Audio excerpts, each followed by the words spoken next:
আসসালামু আলাইকুম, hello everyone, welcome back to my channel. আজকে আপনাদের মাঝে রেস্টুরেন্ট স্টাইল মাটন রেজালা তৈরি করে দেখাবো এবং খুবই সহজভাবে উপস্থাপন করব। আশা করছি রেসিপিটি ভালো লাগবে। রেসিপিটি ভালো লাগলে অবশ্যই একটি লাইক করে দিবেন। বিসমিল্লাহির রহমানির রহিম।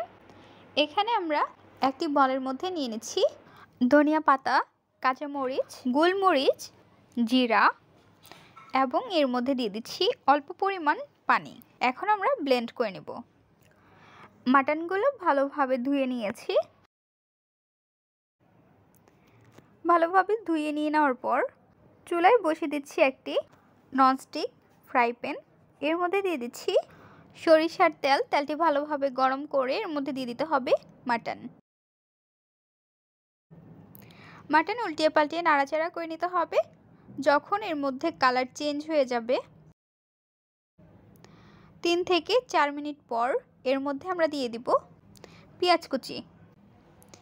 পেঁয়াজ কুচি দিয়ে উল্টিয়ে পাল্টিয়ে নাড়াচাড়া করে নিতে হবে। নাড়াচাড়া করে নিয়েছি। এখন আমরা এর মধ্যে দিয়ে দিব স্বাদ অনুযায়ী লবণ, তেজপাতা, দারচিনি, এলাচ, লং। উল্টিয়ে পাল্টিয়ে নাড়াচাড়া করে নিতে হবে। ঢাকনা দিয়ে ঢেকে রেখে দিব 4 থেকে 5 মিনিটের জন্য। চলে আসলাম 5 মিনিট পর। ঢাকনাটি উঠিয়ে নিচ্ছি। নাড়াচাড়া করে এর মধ্যে দিয়ে দিব আদা রসুন বাটা 2 টেবিল চামচ। অ্যাড করে দিচ্ছি পেস্ট করে রাখা ধনিয়া পাতা, কাঁচামরিচ। অ্যাড করে দিচ্ছি চিলি ফ্লেক্স, হলুদের গুঁড়ো, ধনিয়ার গুঁড়ো 1/2 টেবিল চামচ, বাদাম বাটা দিয়ে দিচ্ছি। এখানে আমরা কাজু বাদাম এবং পেস্তা বাদাম পেস্ট করে নিয়েছি। নাড়াচাড়া করে এর মধ্যে দিয়ে দিচ্ছি টক দই। টক দই দিয়ে উল্টিয়ে পাল্টিয়ে নাড়াচাড়া করে ঢাকনা দিয়ে ঢেকে রেখে দেব। ঢাকনাটি উঠিয়ে নিচ্ছি। খুন্তির সাহায্যে উল্টিয়ে পাল্টিয়ে নাড়াচাড়া করে নিতে হবে এবং নাড়াচাড়া করে আবারও ঢেকে রেখে দিতে হবে। মাটনটি ভালোভাবে কষিয়ে নিতে হবে। ঢাকনাটি উঠিয়ে নিচ্ছি। দেখতে পাচ্ছেন ভালোভাবে কষানো হয়ে গিয়েছে। এখন আমরা এর মধ্যে দিয়ে দিচ্ছি পরিমাণ অনুযায়ী পানি। পানি দিয়ে দেওয়ার পর আবারও ঢাকনা দিয়ে ঢেকে রেখে দিতে হবে। বলক আসা পর্যন্ত অপেক্ষা করব। বলক উঠে গিয়েছে। নাড়াচাড়া করে নিতে হবে।